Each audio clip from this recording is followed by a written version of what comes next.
उपस्थिति सम्मानित मंच और दोस्त, आप सभी का बहुत बहुत शुक्रिया। और जो कार्यक्रम के आयोजक हैं उनका विशेष आभार, क्योंकि अच्छे दिन इन्होंने कार्यक्रम रखा है। आज रविदास जयंती है, तो रविदास जयंती की सबसे पहले आपको बधाई। और चूंकि विभिन्न संगठन दल के लोग हैं, वामपंथी साथी भी हैं, कई सामाजिक संगठन के लोग हैं, तो थोड़ा सा मैं देसी साम्यवादी परंपरा पे बोलूंगा। और उसके बाद जो सब्जेक्ट है गणतंत्र के 75 साल बिहार में बदलाव की चुनौती, इस साल चुनाव भी है, तो जो देश में चैलेंजेस हैं, कॉर्पोरेट कम्युनलिज्म और फ्यूडलिज्म, 3 चैलेंजेस हैं जो देश में है यहाँ भी। और देश में राजनीति की जो धारा है स्पष्ट रूप से 2 खेमों में बढ़ चुकी है। अभी तीसरे खेमा का कोई आसार अभी नजर नहीं आ रहा है। तो इंडियन रिपब्लिक 75 साल में और हिंदू राष्ट्र, constitution versus Manusmriti and Indian Republic versus Hindu राष्ट्र, इसमें किसको क्या मिला, इस पर थोड़ी चर्चा करूंगा। और विशेष रूप से क्योंकि हिंदू राष्ट्र का जो ख्वाब देख रहे हैं उसी तरीके से मैं बहुत गंभीरता से सोच रहा हूं। मैं खास तौर से बोलूंगा सवर्ण और विशेष रूप से ब्राह्मण को इंडियन रिपब्लिक से क्या मिला और हिंदू राष्ट्र में क्या मिलने वाला है। क्योंकि दलित समाज को ज्यादा मैं एड्रेस करता हूं तो उनको लगता है कि पीएम बनने से मैं रोक रहा हूं, तो शिक्षा रोजगार के सवाल सब गायब हो रहे हैं। नशा में बहुत ज्यादा है कि सीधे पार्लियामेंट पर जाके कब्जा करके एकदम झंडा वहां पे लगा देंगे, ब्लू झंडा, और सरकार बन जाएगी। और सरकार जब बनेगी तब हम सब कुछ ठीक कर लेंगे ओवरनाइट, है ना, ओवरनाइट, जैसे केमिस्ट्री का लैब है। सरकार बनाने के लिए 272 एमपी चाहिए, मेंबर ऑफ पार्लियामेंट। और अभी जो हालात है, बीजेपी और कांग्रेस जैसी पार्टियां भी जो है वो अकेले लड़ने का जो है हिम्मत नहीं कर सकती है। तो हमारे जो दलित भाई लोग हैं, बड़े बड़े नेता लोग हैं, अनरियलिस्टिक ड्रीम्स देखते हैं, तो अनरियलिस्टिक ड्रीम्स को हटाने की कोशिश करता हूं। कोई आंदोलन, दलित पार्टियों का आंदोलन जो अस्मिता की राजनीति करते हैं, शिक्षा रोजगार के सवाल पर एक भी आंदोलन 40 साल में मुझे बताइए। उससे बड़ा काम तो हम लोग, दीपांकर जी आपने चिट्ठी दिया था, 5 लक्ष्मण बैठा हुआ है, नवीन भी है, कम से कम हम लोगों ने वो लड़ाई लड़ दी कि रोस्टर का आंदोलन 200 पॉइंट वापस ला दिया, लाखों हजारों बच्चे प्रोफेसर बनेंगे। कम से कम हम लोग ये तो कर दिया। लेकिन जो दलित वोट का जो सारथी बने हैं, जो ठेका लिए हुए हैं, उनसे एक आंदोलन, एक मूवमेंट एजुकेशन पर, शिक्षा पर, स्वास्थ्य पर, निजीकरण पर एक भी आंदोलन मुझे बता दीजिए तो उस दिन से हम सार्वजनिक जीवन से इस्तीफा ले लेंगे। हिंदू राष्ट्र के कुछ दलित प्रत्यक्ष पालकी ढोने वाले हैं और कुछ अप्रत्यक्ष पालकी ढोने वाले हैं। तो बहुत समझाने की कोशिश की कि हिंदू राष्ट्र में जो थोड़ा सा अभी 75 साल में पेट वेट निकला है, थोड़ा सा चर्बी में आ गया है, बीपी शुगर भी बढ़ गया है, तो हिंदू राष्ट्र में ठेल ठाल के फिर प्रगति के पास भेजने की तैयारी है। मजदूरी करो, सब बीमारी ठीक हो जाए। ज्यादा नहीं समझा, वो नौकरी चाहिए नहीं, शिक्षा का आंदोलन ही नहीं चाहिए, सबको एमपी एमएलए मिनिस्टर बनना है। 242 सीट है ना, कितना 43, दलित लोग कितना 40 के आसपास होगा, 40 ही बनोगे ना। अब मंत्रालय चलाने का एक्सपर्टीज भी चाहिए ना, कि बिना एक्सपर्टीज के, बिना अंग्रेजी जाने, बगैर पढ़े, लाल पीला बत्ती का ख्वाब जो रात में देखते हैं ना, रात में एकदम नशा आ रहा है, तो नशा तुरंत उतरने वाला है। दलित मिडिल क्लास खत्म, पॉलिटिक्स खत्म। लेकिन आज उसमें नहीं बोलूंगा, आज बोलूंगा ब्राह्मण पे। ब्राह्मण को इंडियन रिपब्लिक में क्या मिला और हिंदू राष्ट्र में क्या मिलने वाला है। और बहुत मैं सोच समझ कर आया हूं इसमें, कि शायद ये लोग समझ जाएंगे तो समाज के अगुआ वर्ग कहे जाते हैं, कुछ माहौल फिजा बदलेगी। लेकिन पहला देसी कम्युनिस्ट परंपरा, और मुझे लगता है कि ये ईडीएम जो है हम लोग को इस्तेमाल करना चाहिए सार्वजनिक जीवन में भी, राजनीति में भी। डॉक्टर अंबेडकर का एक इंपॉर्टेंट भाषण है काठमांडू में, बुद्धा या कार्ल मार्क्स, और उस भाषण को बार बार पढ़ा जाना चाहिए। बोल रहे हैं कि दोनों तो एक ही है। जो बुद्ध संघ में जो सिस्टम है, कम्युनिज्म में भी वही सिस्टम है। रविदास जी की जयंती है, रविदास जी कह रहे हैं बेगमपुरा जहां कोई गम न हो, ऐसा चाहो राज में मिले सबको अन्न। ये बात कह रहे हैं इक्वालिटी, समानता की बात, वो सोशलिज्म कम्युनिज्म ही है। रविदास जी बैठे हुए हैं, हम अपने लोगों को जाके अगर रविदास जी के शब्दों में समझाएं तो उसको जल्दी पकड़ेगा, समझेगा। कबीर का प्रेम नगर क्या है? नानक जो एक बात कह रहे हैं कि तीरथ करो, नाम जपो, वर्ण जपो, ईमानदारी से कमाओ, भगवान को याद करो और दूसरों के साथ साझा करो, डिस्ट्रीब्यूट करो। एक्युमुलेशन ऑफ वेल्थ नहीं।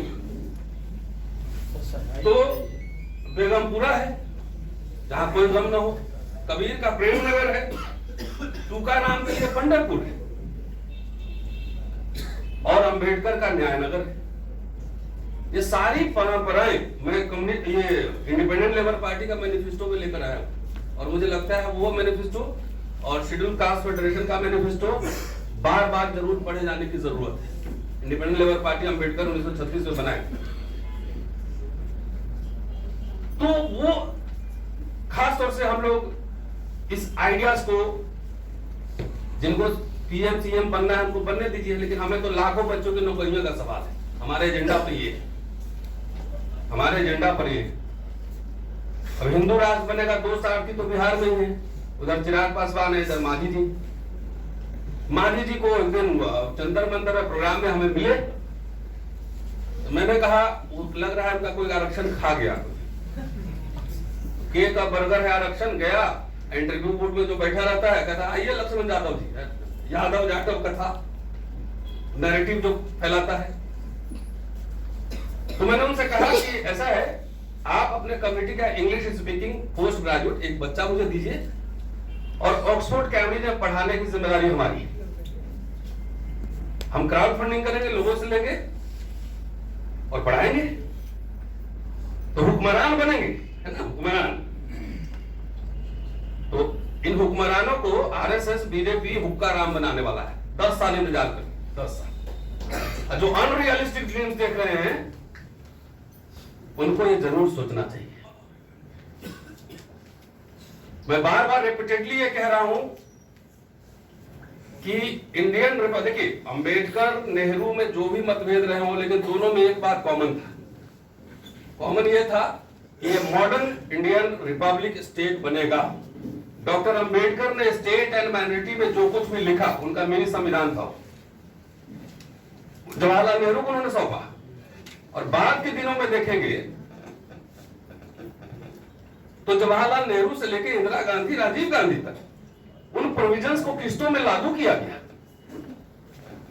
लागू किया गया। हमारे दलित भाई कहते हैं कि सारे चमचे थे, जगजीवन राम भी चमचे थे।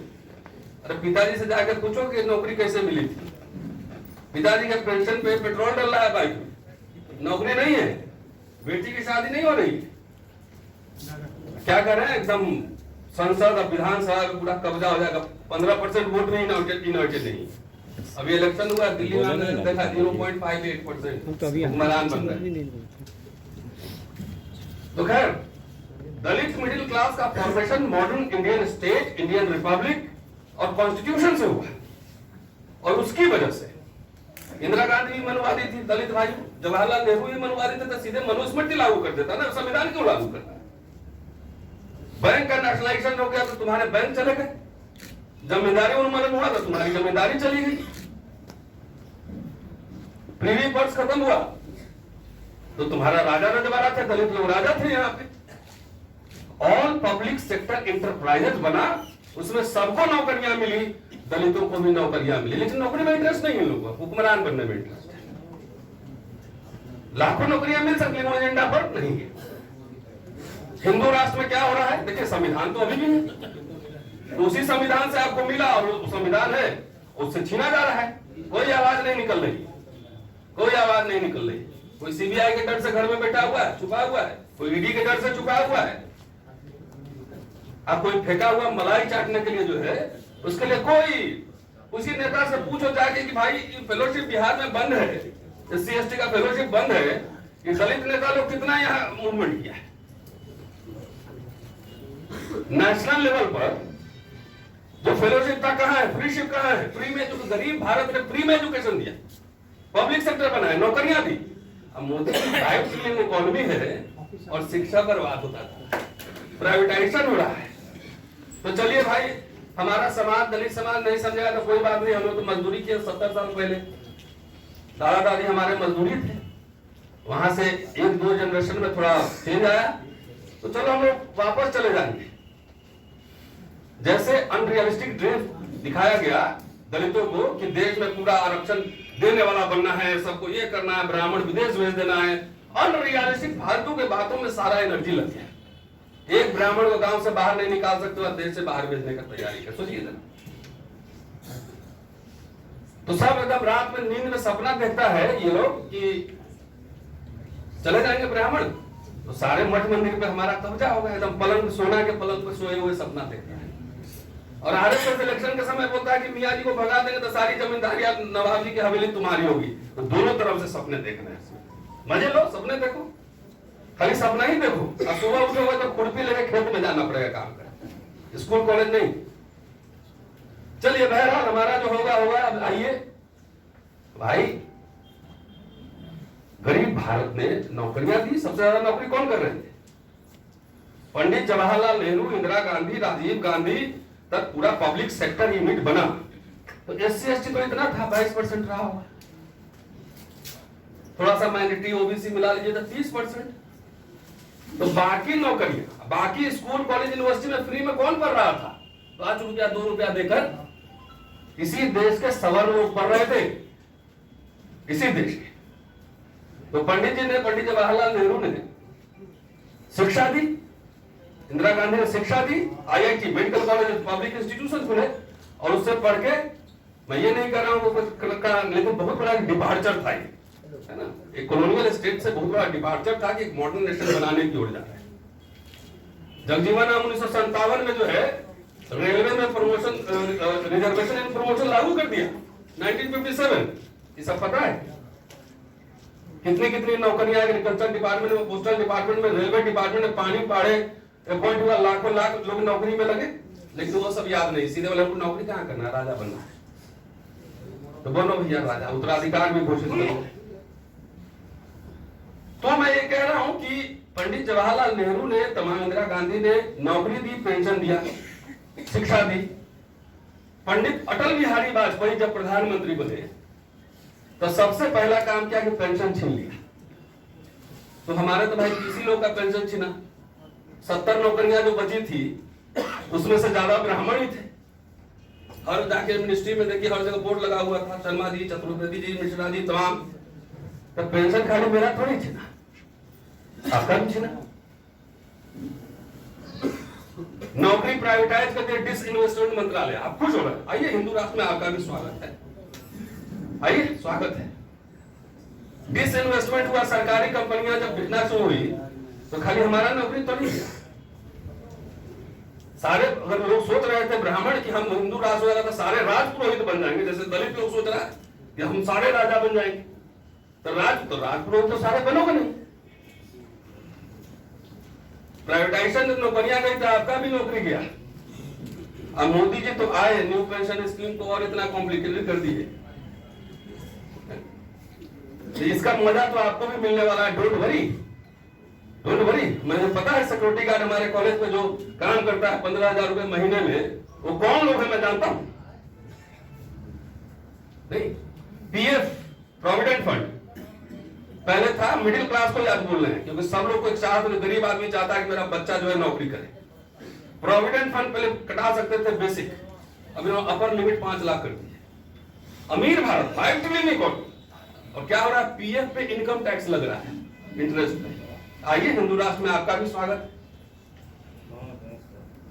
है। सोचिए गंभीरता से, ये हिंदू राष्ट्र बन जाएगा तो जो लोग ख्वाब देख रहे हैं एकदम रात पुरोहित एकदम कोकड़िये बन के बैठेंगे और सब लोग आएंगे, पाँव लागू बाबा, पाए लागू ऐसे करेंगे, तो सबका नहीं होने वाला है। अल्टीमेटली कॉर्पोरेट में जाके सबको 5 लाख तनख्वाह नहीं मिलेगी, 20,000 पे आपके बच्चों को भी नौकरी करना है, याद रखिएगा। दिल्ली यूनिवर्सिटी में लक्ष्मण साहब पढ़ाते थे, कितना तनख्वाह मिलता था? पूरा सैलरी मिलता था ना, 1 लाख से ऊपर था। गरीब भारत में 1 लाख, गरीब भारत में हम पढ़े हैं, पढ़ाए हैं, अमीर भारत में देख रहे हैं। अब मोदी जी आए, बोले कि अच्छा ऐसा है, एडहॉक सिस्टम खत्म करो, गेस्ट लाओ। तो पहले 1 लाख से ज्यादा मिलता था, सर्विस भी काउंट होता था, छुट्टी भी मिलती थी। अब 30,000 40,000 पर खाली दलित पिछड़े नहीं काम कर रहे, पंडित जी भी काम कर रहे हैं। आइए हिंदू राष्ट्र में आपका भी स्वागत है। मजा आ रहा है? अरे मेरा दोनों हाथ फूटेगा, तुम्हारा भी एक फूटेगा, ऐसा नहीं है कि नहीं फूटेगा। नहीं, हिंदू राष्ट्र में स्वागत है। अभी 3 दिन पहले एक चिट्ठी आया है कि पीएचडी करते हैं, उसका इंक्रीमेंट वापस लेगी सरकार। आइए ना, स्वागत है हिंदू राष्ट्र में। पीएचडी सबसे ज्यादा कौन किया है? कौन है नौकरी में? इस देश के जो लोग हिंदू राष्ट्र बनाने के पक्षधर हैं, जरा शाम में घर जाना तो देखना कि बच्चे का करियर का क्या हो रहा है, एजुकेशन का क्या हो रहा है। जरा एक बार सोच लेना। सब लोग कौटिल्य चाणक्य नहीं बनोगे, राजपुरोहित। खेत में मजदूरी करना पड़ेगा सबको। अभी सिक्योरिटी गार्ड में भी काम कर रहे हैं, सुलभ इंटरनेशनल में पैसा वसूलना है, 5 रुपया 2 रुपया वसूलना है कि नहीं वसूलना? आइए ना, हिंदू राष्ट्र में स्वागत है, आपका भी स्वागत है। पहले तो भाई बोलते थे चौक चौराहा पे पंडित जी पाए लागू, बाबा प्रणाम। समाज के अगुआ माने जाते थे, इंटेलेक्चुअल लीडरशिप दे रहे थे, इंटेलेक्चुअल लीडरशिप दे रहे थे। टाइम हो गया है ना?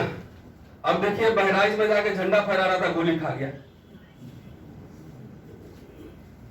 भाई बहराइच में देखा ना आपने, मुस्लिम के घर में झंडा लेके जा रहा था, कोई मिश्रा लड़का था, झंडा फहराने थी, तो आतंकी बना रहा है। ब्राह्मण समाज सोचे कि हिंदू राष्ट्र में आपके बच्चे क्या करेंगे, वो किस कंडीशन में रहेंगे, ये भी सोचिए। कहते हैं ना कि शहर में जब बम गिरता है ना, तो न मंदिर दिखता है, न मस्जिद दिखता है, न दलित देखेगा, न ब्राह्मण देखेगा। तो जो आप कल्पना लोक में जी रहे हैं, कल्पना लोक में, आरएसएस चाहता है ना कि जातियां जो डिसलोकेट हुई है पिछले 70 साल में पब्लिक सेक्टर यूनिट से, पब्लिक सेक्टर यूनिट से जो डिसलोकेट हुई ना, अब दलित अपार्टमेंट में रह रहा है, तो चाह रहा है कि उसको फिर उन्हीं जगह में पहुंचा दिया जाए। मैं बार बार रिपीटेडली कह रहा हूं, खासतौर से मैं दलितों को कह रहा हूं कि इस सवाल पर अपनी नेताओं से पूछ लो कि जिस सरकारी स्कूल में हम पढ़ के हिंदू कॉलेज में प्रोफेसर हैं, क्या उस सरकारी स्कूल में पढ़ के आपका बेटा आईआईटी मेडिकल कर सकता है, यूनिवर्सिटी में पढ़ा सकता है? जो हालत है अभी, जाके पूछो अपने घर, बाद में राजा बन लेना, बाद में राजा बन लेना। डॉक्टर अंबेडकर का नाम लेते हो, शर्म करो। 1951 schedule caste manifesto point number 53-54 जाकर पढ़िए। सीधा कहा है कि आरएसएस और हिंदू महासभा जैसे संगठनों से हमारा कोई समझौता नहीं होगा, प्रतिक्रियावादी संगठनों से। बाबा साहब का नाम लेते हो, शर्म करो। जब आरएस गोलवलकर और सावरकर एक तरफ खड़ा हो, तो उस समय गांधी अंबेडकर दूसरे तरफ खड़ा होंगे। इनको शत्रु ही नहीं पता है कौन शत्रु है। सब ये भी कांग्रेस भी बदमाश है, ये भी बदमाश है, वामपंथी भी क्या बोलते थे, हम एक दिन नागपुर में बोले थे जाके, और एबी वर्धन हॉल में बोले। कितनी ब्यूटी है कि कांचीराम जी में मैं बोल रहा हूं और एबी वर्धन हॉल में बोल रहा हूं। वामपंथी भी हरे घास में हरे सांप हो गए। तो दलित पॉलिटिक्स गया कहां आखिर? वो सेकुलर फोर्सेस के साथ रहा। अगर दलित पॉलिटिक्स सेकुलर फोर्सेस के साथ नहीं है, कॉन्स्टिट्यूशन के साथ नहीं है, इंडियन रिपब्लिक के साथ नहीं है, तो सबसे पहले वो अपना कब्र खुद ही खोद रहा है, अपना कब्र। अरे मियां जी क्या होगा, है? वो तो बेचारा एक पैरेलल बिजनेस है, टायर का दुकान, पंचर खोल लेगा, अंडा खोल लेगा, शाही ढाबा भी चल रहा है। करीब में सब लोग हिंदू ज्यादा खाना खाने जाता है, अल जवाहिर और ढाबे में। उनका एक इंडस्ट्री है, बिजनेस है। तुम अपना सोचो क्या होगा तुम्हारा। और मुझे दिख रहा है हमारे समय तक 3-3 नौकरियां मुझे मिली, मुझे पहले पूछे, यहाँ जो लोग बैठे होंगे, हमारे ओम प्रकाश जी भी बैठे होंगे उधर, कि एक आदमी को ऑप्शन होता था कि ये नौकरी करे कि ये नौकरी करे, 4-4 नौकरियां मिल रही थी। अपने बच्चों से जाके पूछो, पिटा रहा है पुलिस, डंडा भी मार रही है, नौकरियां कहाँ है वे? तो कम से कम ये भी शत्रु, ये भी शत्रु, ये भी शत्रु। तो भाई दलित भाइयों, खाली शत्रु मत तलाशो, कुछ वर्ग मित्र भी तलाशो। नहीं तो अकेले हजारों साल से कुटाई लग रही थी, थोड़ा मरहम लगाने की कोशिश की गई, थोड़ा सिंपैथी भी होता था, सिंपैथी भी होता था कि भाई हजारों साल से उत्पीड़ित है, तो चलिए थोड़ा मदद करें। सब लोग थोड़ी थे, सब लोग मनवादी थे। क्या जवाहरलाल नेहरू, अंबेडकर के एक साथ पुतले आरएसएस वालों ने फूका कि नहीं फूका हिंदू कोड बिल के सवाल पर? तो सब वामपंथी भी शत्रु हो गए, कांग्रेस भी शत्रु हो गया। तो आपका मित्र अगर आरएसएस है तो सीधा बोलो कि हम आरएसएस के पेरोल पर हैं, हम बीजेपी के पेरोल, सीधा बोलो ना। निर्लजता से लोग चुनाव लड़ रहे हैं उस पार्टी से, और मंत्री भी बन रहे हैं ना। जब इतने हक को मारे जा रहे हैं, हम तो मांझी जी को भी बोले थे, ये काम करिए ना, 100 बच्चों का इंग्लिश मीडियम स्कूल खुलवाइए गया। ये समाज का नेता जो उनको वोट देता है, जाके उनका पकड़े गिरफ्तार, कि खोलो हमारे बच्चों के लिए इंग्लिश स्कूल, और जब तक अंग्रेजी नहीं पढ़ोगे कुछ नहीं होगा, ये भी तय है। अंग्रेजी एजुकेशन के बगैर नहीं होगा कुछ, कोई एजेंडा पर है। तो नटशेल में यही कह रहा हूं कि जो लोग, जैसे हमारे दलित भाई लोग जैसे अनरियलिस्टिक ख्वाब देखना शुरू किया, वैसे उनके अधिकार जाने शुरू हो गए। ठीक है, प्राइवेटाइजेशन, नौकरी वोकरी सब जाना शुरू हुआ। उसी तरह जो लोग हिंदू राष्ट्र राज पुरोहित बनने का ख्वाब देख रहे हैं ना, जाके देखिए एयरपोर्ट में 35,000 मिलता है, टाई पहन के हेलो गुड मॉर्निंग सर, मैं आई हेल्प यू सर करता है, वो भी तो सब दलित पिछड़े नहीं, आपके बच्चे भी हैं। टाटा जब सरकारी था तो 1 लाख मिल रहा था, अब प्राइवेट हो गया तो जरा पे स्लिप देखना कितने का है। तो हिंदू राष्ट्र में आप सभी का स्वागत है, जो होगा देखा जाएगा, लेकिन आप जाके गंभीरता से आप सोचो। जो मैं कह रहा हूं, सब लोग सबर में अमीर नहीं है कि सब लोग ऑक्सफोर्ड कैम्ब्रिज पढ़ा लेगा, अब महंगी शिक्षा अफोर्ड करेगा, नहीं है ना। आईआईटी और जेएनयू में पढ़कर अल्टीमेटली सरकारी नौकरी कर रहे थे ना, आईएएस बन रहे थे, प्रोफेसर बन रहे थे, डॉक्टर इंजीनियर बन रहे थे, तो सरकारी नौकरियां नहीं है तो क्या करो। अडानी अंबानी के जहां की वहां 12 घंटे, सब लोग को 5 लाख तनख्वाह नहीं देगा, एक को देगा, बाकी 35,000। 24 आवर सर्विस, घर में भी कंप्यूटर, वर्क फ्रॉम होम करो। स्वागत है आप सभी का, शुक्रिया, थैंक यू।